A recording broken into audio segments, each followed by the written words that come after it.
ground to overhead movement it mimics a snatch, essentially, in Olympic weightlifting. So you're going to set yourself up in the same kind of way. Feet about hip distance, a little bit wider shoulder distance, or if you need to, they can be a little bit wider than that, that's okay.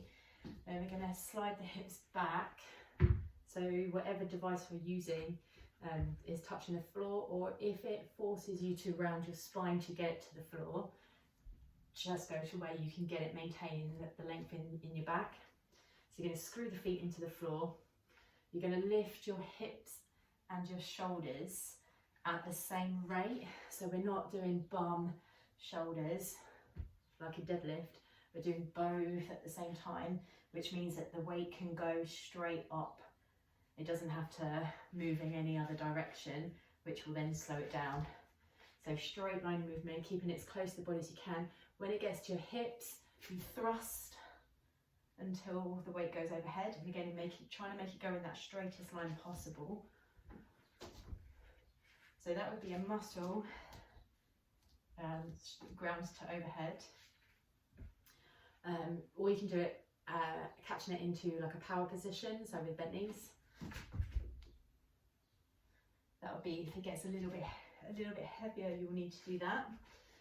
Or you can even catch it into an overhead squat position like you would a snatch, but because your grip is very narrow, generally you probably wouldn't bother going down that low, because mobility might make you topple forwards.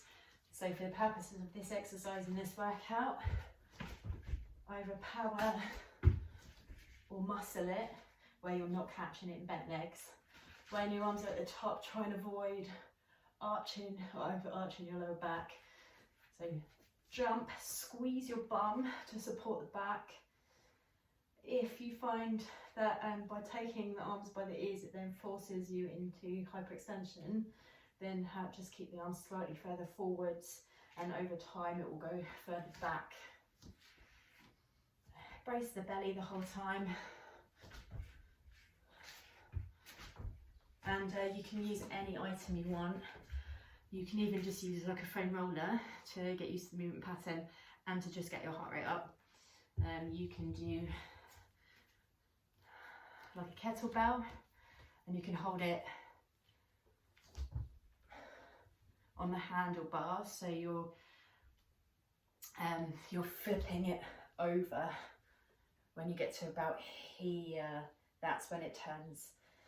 So just a note, you're not getting it to your shoulders and pushing it up. Essentially, as soon as it gets to your hips, it goes straight overhead. You can do dumbbells as well, and you can alternate the dumbbells in, swap it over, or do a whole set on one side and a whole set on the other side. So there's plenty of options to go for.